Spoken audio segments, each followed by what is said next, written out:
Hello friends, स्वागत है आप सभी का हमारे चैनल जीएस स्टडी गार्डन पर। जैसा कि आप लोग जानते हैं, डेली हमारे चैनल पर सीटेट एग्जाम के लिए प्रैक्टिस सेट कराया जा रहा है। इसी क्रम में आज हम लोग हिंदी पेडागोजी का प्रैक्टिस करने वाले हैं। चलिए वीडियो शुरू करते हैं। वीडियो अच्छा लगेगा तो लाइक कर दीजिएगा। अगर आप लोग अभी तक हमारे चैनल को सब्सक्राइब नहीं किए तो प्लीज़ चैनल को सब्सक्राइब कर लीजिएगा। आप लोग अपना स्कोर कमेंट बॉक्स में ज़रूर बताइएगा। चलिए वीडियो शुरू कर रहे हैं। करा नॉम चॉम्स्की के अनुसार भाषा अर्जन उपकरण, जिसको LAD भी कहा जाता है, बच्चों की किस बात में मदद करता है? ये दिया है वयस्कों द्वारा बोली जाने वाली भाषा को शुरू करने में, बी दिया व्याकरण के नियम बनाने में, सी दिया सफलतापूर्वक दूसरी भाषा सीखने में, डी दिया है दूसरे बच्चों के साथ अंतःक्रिया करने में। तो देखिए इसका राइट आंसर हो जाएगा ऑप्शन बी, व्याकरण के नियम बनाने में। चलिए अगला देखते हैं। कह कक्षा 5 में भाषा शिक्षण करते समय श्री लाल पाठ्य सामग्री को बच्चों की पृष्ठभूमि, रीति रिवाज और परंपराओं से संबद्ध करते हैं। श्री लाल भाषा के किस सिद्धांत का प्रयोग कर रहे हैं? ए दिया सटीकता का सिद्धांत, बी दिया समूहीकरण का सिद्धांत, सी दिया अभ्यास का सिद्धांत, डी दिया जीवन से जुड़ाव का सिद्धांत। तो इसका राइट आंसर हो जाएगा ऑप्शन डी, जीवन से जुड़ाव का सिद्धांत।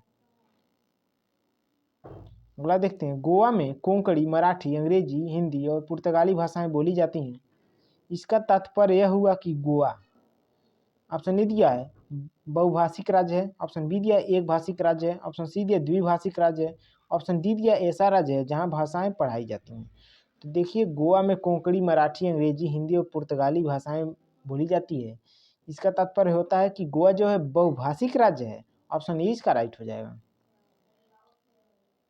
अगला देखते हैं। प्राथमिक स्तर पर व्याकरण पढ़ाते समय अध्यापक को किस विधि का प्रयोग करना चाहिए जिससे कि बच्चे काम में व्यस्त रहें और एक दूसरे के साथ अंतःक्रिया कर सकें? ए दिया है पाठ्य पुस्तक, बी दिया अनुवाद, सी दिया आगमनात्मक, डी दिया निगमनात्मक। तो इसका राइट आंसर हो जाएगा ऑप्शन सी, आगमनात्मक। अगला देखते हैं। करण निष्क्रिय शब्दावली में ऐसे शब्द होते हैं जिन, ऑप्शन ए दिया जिनका प्रयोग कभी कभार होता हो, बी दिया जिनका प्रयोग अक्सर किया जाता हो, सी दिया जिनका इस्तेमाल भाषा वैज्ञानिक करते हों, डी दिया जिनका इस्तेमाल लेखक करते हो। तो देखिए निष्क्रिय शब्दावली में ऐसे शब्द होते हैं जो जिनका प्रयोग कभी कभार होता है। ऑप्शन ए इसका राइट हो जाएगा। चलिए अगला देखते हैं।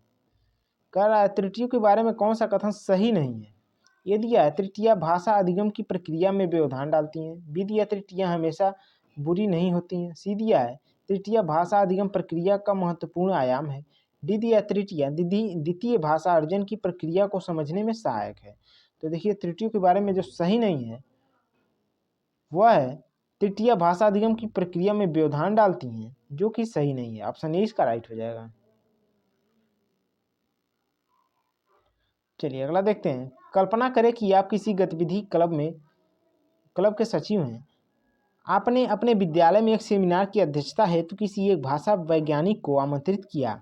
आप उनका साक्षात्कार कर रहे हैं और उसमें उनके व्यवसाय, शौक और भविष्य की योजनाओं के बारे में पूछ रहे। इस गतिविधि को किस श्रेणी में रखेंगे? ऑप्शन ए दिया श्रवण और लेखन गतिविधि, बी दिया वाचन और लेखन गतिविधि, सी दिया है पठन और श्रवण विधि, डी दिया है श्रवण और वाचन गतिविधि।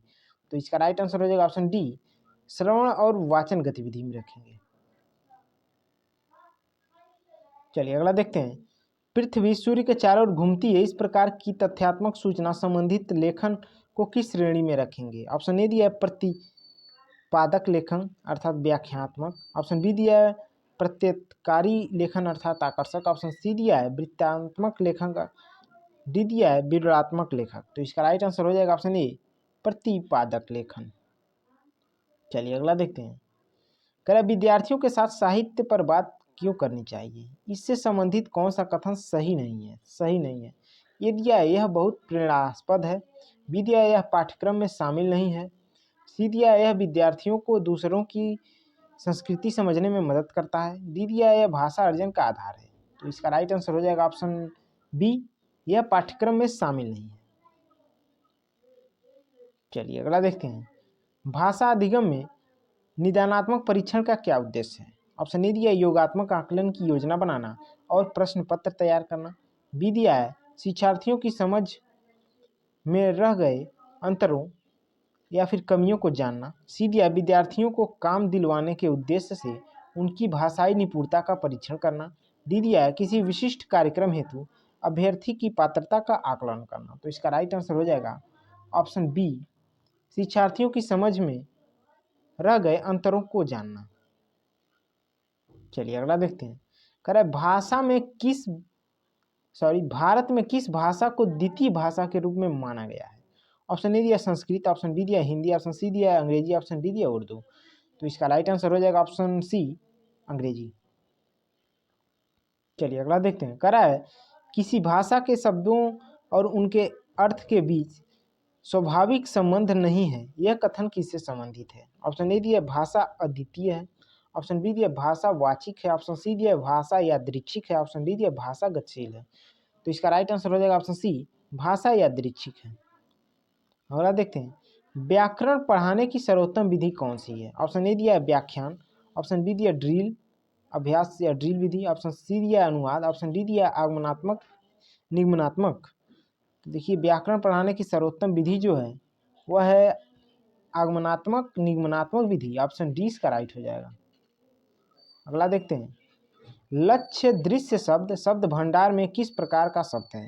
ये दिया रट कर सीखा जाता है, बी दिया पाठक इसकी पहचान करता है और बिना किसी जटिल विश्लेषण के इसे अर्थपूर्ण पाता है, सी दिया लेखक की शैली की प्रभावशीलता का निर्णय लेने में मदद करता है, डी दिया है कम प्रयुक्त किया जाता है। तो देखिए लक्ष्य दृश्य शब्द शब्द भंडार में जो है पाठक इसकी पहचान करता है और बिना किसी जटिल विश्लेषण के इसे अर्थपूर्ण पाता है। ऑप्शन 20 का राइट हो जाएगा। चलिए अगला देखते हैं। देखिए इस पेटी सेट का लास्ट क्वेश्चन है। करा है आरंभिक साक्षरता उपागम पर आधारित कक्षा के लिए बच्चों को कक्षा में क्या करना चाहिए।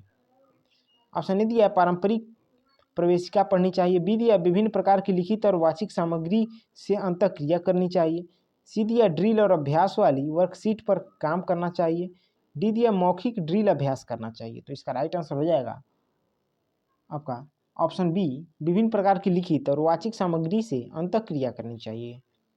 वीडियो देखने के लिए आप लोगों का बहुत बहुत धन्यवाद।